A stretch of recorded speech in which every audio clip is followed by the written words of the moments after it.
जय श्री राम, जय बागेश्वर धाम। दोस्तों, क्या आपको भी लगता है कि बाजार में जाने के बाद कुछ ऐसी चीज़ें होती हैं जो आपको बहुत ज़्यादा पसंद आ जाती है, लेकिन आपको उस चीज़ को लेने से पहले 100 बार सोचना पड़ता है या फिर अपने पर्स में पैसों को टटोलना पड़ता है। आपकी आय कितनी भी ज़्यादा क्यों ना हो, महीने का अंत आते आते आपको कर्ज लेना ही पड़ जाता है। यानी कि आप अपनी मूलभूत आवश्यकताओं को भी पूरा नहीं कर पाते। लेकिन इसके पीछे कारण क्या है, यानी कि घर में गरीबी आने की निशानियां क्या क्या होती है, गरीबी और दरिद्रता कैसे आती है, आज के इस वीडियो के माध्यम से मैं आपको बताऊंगी। और कौन सा वो एक छोटा सा उपाय है जिसको करने से आपको अपनी मन की इच्छाओं को पूरा करने से कोई नहीं रोक पाएगा, आपको अपनी मन की इच्छा को मारना नहीं पड़ेगा।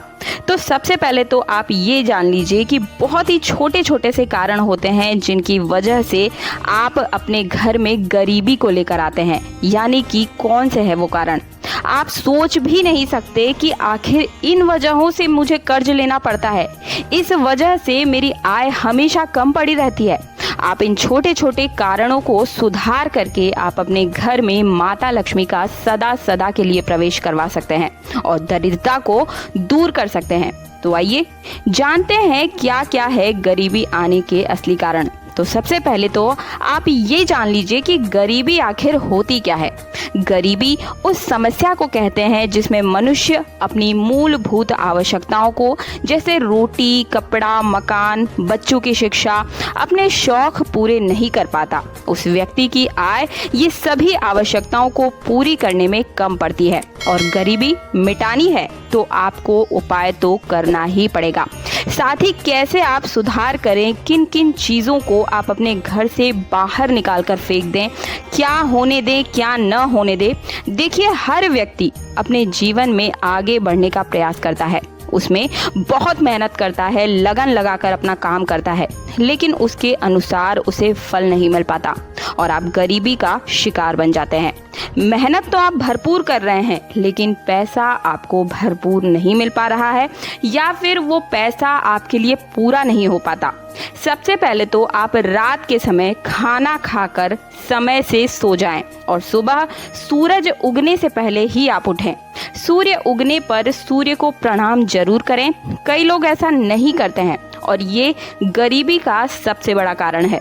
अगर आपके घर में तुलसी का पौधा सूख जाए तो उसे तुरंत हटाएं। सूखे हुए पौधे को अपने घर में बिल्कुल भी ना रहने दें और अगर थोड़ा थोड़ा सूख रहा है तो उसकी काट छांट करके उस पौधे को, यानी तुलसी के पौधे को ठीक कर दें। माता लक्ष्मी का स्वरूप होता है ये। अगर लक्ष्मी सूख रही है तो उसे पानी डालिए, अगर सूख चुकी है तो नदी में विसर्जित कीजिए, नहीं तो तुलसी माता आपको श्राप भी दे सकती है। अगला है काली चींटियां। आपके घर में, रसोई में खाने पीने के पदार्थ जैसे नमकीन या मीठा कुछ भी पड़ा रहता है तो तुरंत साफ कर दीजिए, नहीं तो घर में काली चींटियां आ जाएंगी। कई जगह पर काली चींटियों का आना शुभ भी होता है, लेकिन कुछ जगहों पर आना अशुभ है और काली चींटियां होना सबसे बड़ा बुरे समय के आने की ओर इशारा करता है। काली चींटियां सबसे बड़ा बुरा समय लाती है। काला चींटा हो या फिर काली चींटियां हो, ध्यान रहे कि तुरंत ही आपको अपने घर से सफाई करनी है। घर में लगे पौधे हमेशा हरे भरे होने चाहिए और सबसे बड़ी बात यह है कि आपके घर में लगे पौधे कांटेदार नहीं होने चाहिए। कांटेदार पौधों को बिल्कुल ही अपने घर से बाहर उठाकर फेंक दीजिए, क्योंकि कांटे पौधे का अर्थ है कर्ज। इससे आपके घर पर कर्ज बढ़ता है और बढ़ता ही चला जाता है। इसलिए अगर कांटेदार पौधे आपको लगाने की आपने गलती की है तो तुरंत ही उसे सुधारिए। अगला है झाड़ू। अगर आपके घर में टूटी फूटी झाड़ू है, आप उसे इस्तेमाल नहीं करते हैं, तो ऐसे झाड़ू का आपके घर में रहना बिल्कुल ही वर्जित है, उसे तुरंत हटा दीजिए। अगर आपके घर में झाड़ू पड़ी पड़ी सड़ रही है, गल रही है, छत पर कहीं फेंकी हुई है, कूड़े करकट में डालकर छोड़ दी गई है लेकिन उसे फेंक नहीं रहे हैं, तो ऐसा झाड़ू भी आपके घर में दरिद्रता को न्योता देता है। इसे तुरंत ही हटाएं या फिर विसर्जित करें। एक चीज़ ध्यान रखें कि अपने घर के झाड़ू को इसी तरह से रोड पर ना फेंकें कि उस पर हर कोई पैर रख कर जाए, क्योंकि झाड़ू माता लक्ष्मी का स्वरूप है। उसे सही स्थान पर फेंकिए या फिर उसे विसर्जित कीजिए। टूटी फूटी झाड़ू को घर में बिल्कुल मत रखिएगा।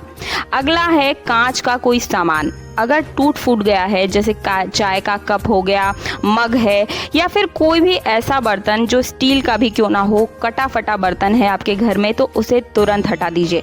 टूटे फूटे बर्तन में भोजन मत कीजिए। गरीबी और कंगाली को ये अपनी तरफ बुलावा देता है, न्योता देता है। अगर आपके घर में छिपकली है, यानी कि छिपकली का होना आपके घर में बहुत ही शुभ माना जाता है। माता लक्ष्मी साक्षात आपके घर में प्रवेश कर चुकी है। अगर आपके घर में छिपकली है तो कभी आप इसका निरादर मत कीजिए। अगर छिपकली जमीन पर रेंगती हुई अगर आपको दिखाई दे दी तो आप ये समझ लीजिए कि आप मालामाल होने वाले हैं। दोस्तों, ये मेरा अपना तजुर्बा है। जब भी मुझे अपने घर के अंदर छिपकली फर्श पर रेंगते हुए चलते हुए दिखाई दी है, तब मुझे कोई ना कोई खुशखबरी या फिर मेरी इनकम में, यानी कि जो मेरी आय है, उसमें बढ़ोतरी हुई है। तो इस चीज़ का ध्यान रखें कि अगर छिपकली फर्श पर आपको दिखती है तो उसे भगाएं नहीं, वो स्वयं वहाँ से चली जाएंगी, क्योंकि वो साक्षात लक्ष्मी का ही स्वरूप है। एक चीज़ का और ध्यान रखें कि छिपकली सिर पर गिरना बिल्कुल ही शुभ संकेत नहीं है। ये आने वाली किसी बड़ी समस्या की ओर इशारा करती है। अगला है कौवा। अगर कौवा सिर पर आकर बैठ जाए तो इसका अर्थ है कि बुरा समय आपके निकट आ रहा है। अगर कौवा आपके घर पर बार बार आकर बैठ जाए तो उसे भगाने का प्रयास करें। कौवे का घर पर आकर बैठना और आवाज़ करना शुभ नहीं होता है। ये इशारा करता है आपकी कंगाली की ओर। अगला है बिल्ली। घर में बिल्ली का रोना भी बहुत ही ज़्यादा अशुभ और कंगाली का संकेत माना गया है। हमारे हिंदू धर्म में बिल्ली का रोना अशुभ माना जाता है। अगर आप बिल्ली का रोना अपने घर में आसपास सुने तो शीघ्र से शीघ्र उसे भगाएं, और इस बात का ध्यान रखें कि बिल्ली अगर रो रही है तो घर में आसपास बिल्कुल भी ये शुभ नहीं है। बिल्ली को वहाँ से हटा दीजिए।